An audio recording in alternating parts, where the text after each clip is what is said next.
Chapter 48. The Young Queen.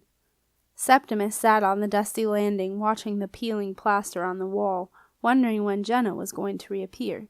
He tried to imagine what she was doing inside the Queen's room, and what was taking her so long, but he did not mind waiting. There was something Septimus had been longing to take a closer look at ever since Janet had fished it out of her toolbox and handed it to him, saying, "Looks like something you could use, Master Septimus." He put his hand into his tunic pocket and took out the Flyte charm. The charm felt oddly familiar to him, as though he had known it was somewhere before. It was a surprisingly simple charm, considering the power that it possessed, and the old yellowish gold was scratched, the Flytes, such as they were, battered and bent. As the arrow lay quietly in his palm, Septimus felt a tingle run through his hand, and something made him reach into his apprentice belt and take out his own silver-winged charm, the one that Marcia had given to him when she had asked him to be her apprentice. Septimus loved this charm. With it, and a lot of concentration, he could hover about 10 feet off the ground, but he could not fly, not as Simon had done. Septimus had often dreamed of flying, and indeed had frequently woken up convinced that he could, only to be disappointed. Sitting on the cold stone floor with no sign of Jenna's return, Septimus held out his open hands, one charm in each. He thought they were both beautiful in different ways.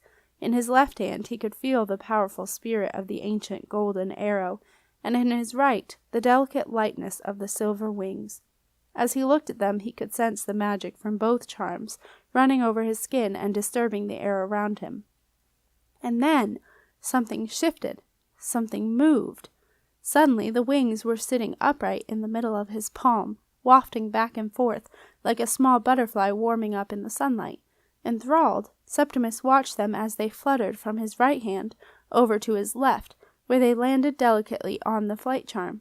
There was a magical flash of light, and the silver and gold of the two charms melded together as the wings settled down and resumed their rightful place as the Flyte charm's original flights. Septimus picked up the completed Flyte charm and held it between finger and thumb. It was hot, almost too hot to the touch. A buzzing sensation ran through his fingers, and Septimus suddenly found he had an overwhelming urge to fly.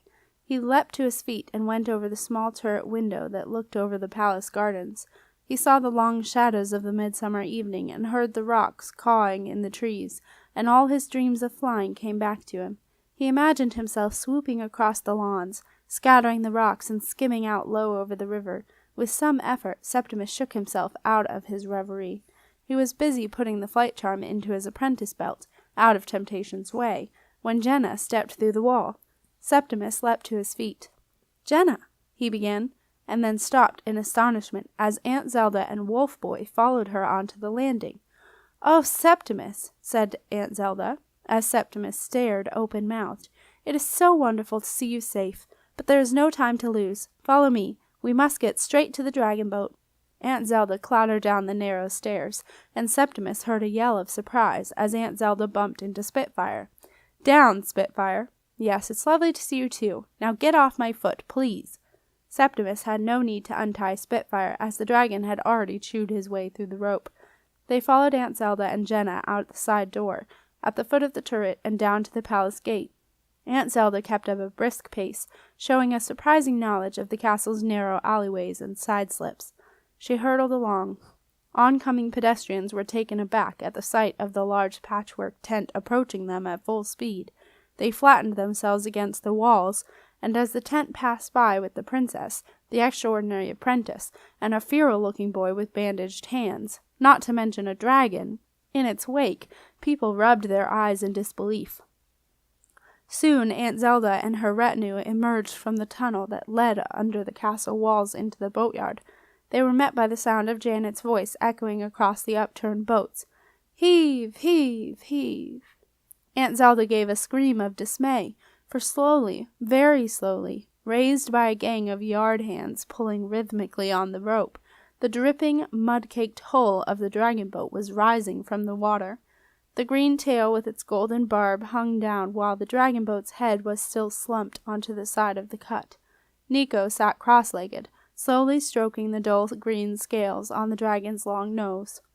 Rupert Gringe was on the deck of the dragon boat. He was caked in mud and soaking wet, having just dived into the moat and at last, fixed the huge canvas slings in place beneath the keel. With his mask pushed up out of his eyes, Rupert darted from one side to the other, constantly checking the ropes. Horrified, Aunt Zelda ran across the boatyard, dodging between the ropes and anchors, discarded masts and stays, and sat down with a bump beside Nico.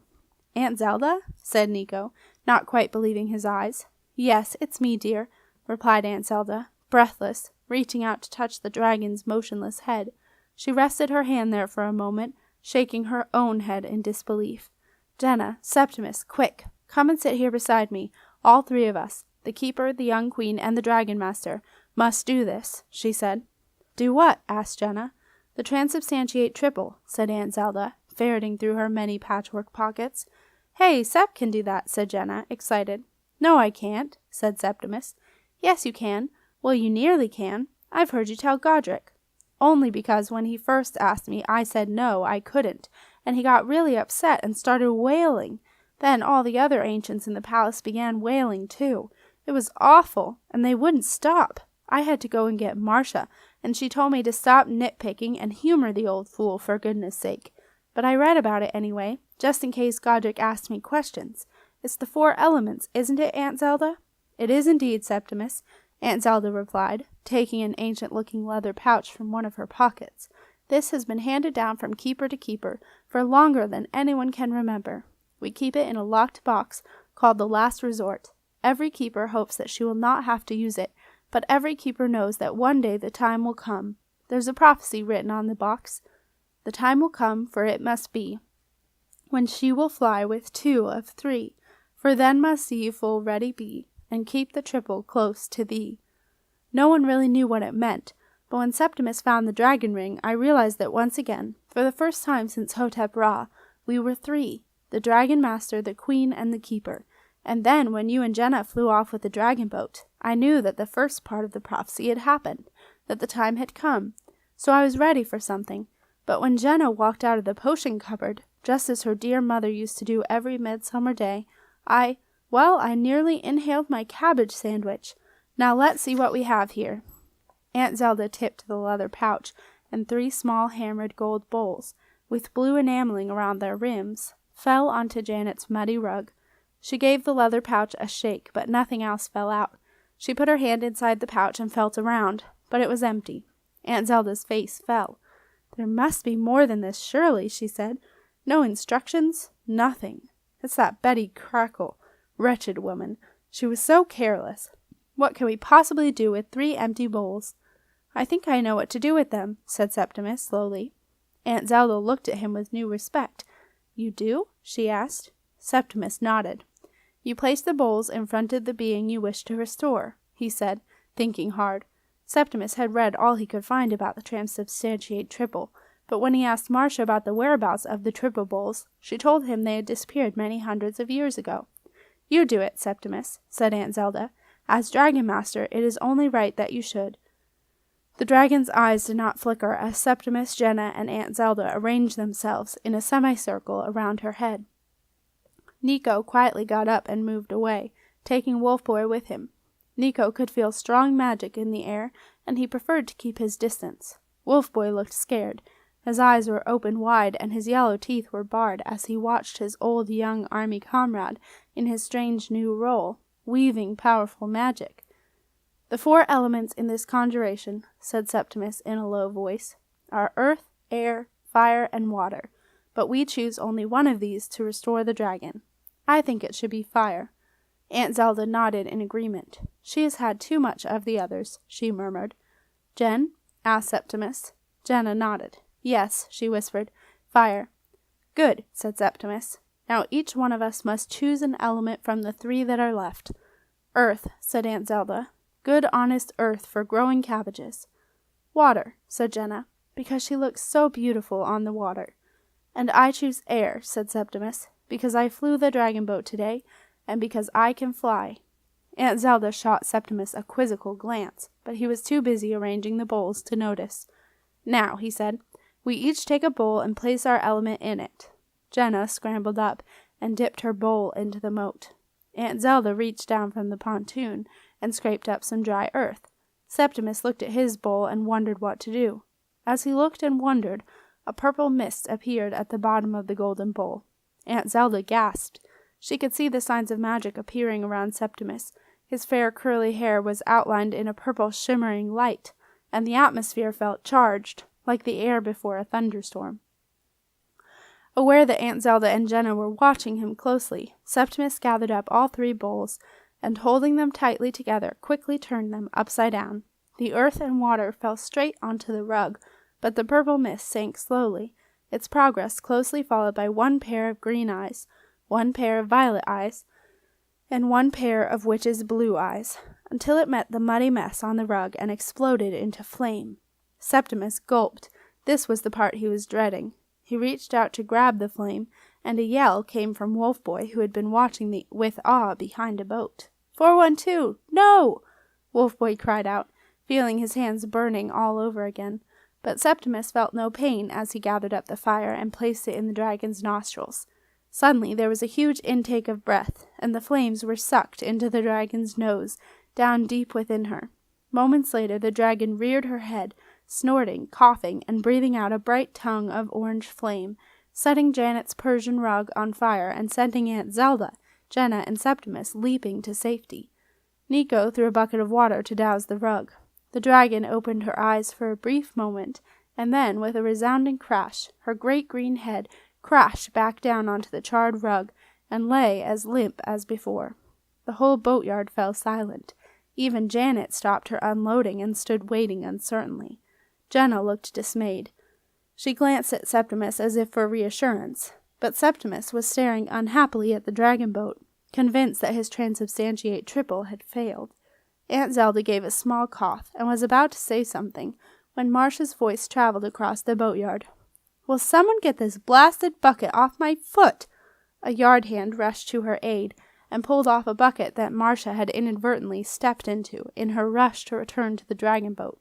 With her robes flying, Marcia continued her progress across the boatyard, and as she neared the dragon, Jenna, Aunt Zelda, and Septimus could see that she had a large green bottle in her hand. Marcia arrived breathless at the pontoon and uncorked the bottle. "Marcia, what are you doing?" asked Aunt Zelda crossly. "Saving the dragon boat. I knew I had some somewhere. It's an ancient lizard-based revive. I keep it under the floorboards in the library." "Put it away," Aunt Zelda demanded. "Don't let that stuff near her. It will kill her." "Don't be ridiculous, Zelda," Marcia retorted. "It's not for you to dictate what happens to the dragon boat anymore. I am the keeper now." Jenna's and Septimus's eyes met. There was going to be trouble. "You?" spluttered Aunt Zelda incredulously. "You? The keeper?" "Obviously," said Marcia. "The dragon boat is here now, under my care. You are too far away to be able to continue with your duties as— How did you get here so fast?" Aunt Zelda drew herself up to her full height, which was not much compared to Marcia, but it made Aunt Zelda feel better all the same. Her witchy blue eyes flashed triumphantly. "Keeper's secrets are not divulged to all and sundry, Marcia, and I am not at liberty to tell you how I got here. All I will say is that, as long as I live, I am the keeper of the dragon boat, and I shall remain so and be available to the dragon boat at all times. Now, Marcia, this is a matter of life and death. The triple will take its time, and nothing, particularly an ancient lizard revive, must be allowed to interfere with it. As keeper, I am telling you to take that revive away, right now." For the first time that Septimus could remember, Marcia was speechless. Very deliberately she pushed the cork back into the revive bottle, and with as much dignity as she could muster, she walked across the boatyard, studiously avoiding the bucket on her way out. It did not help her bad temper to discover that Milo Banda, plus Sarah and Silas Heap, had watched the whole episode from the shadows of the abandoned lock-up.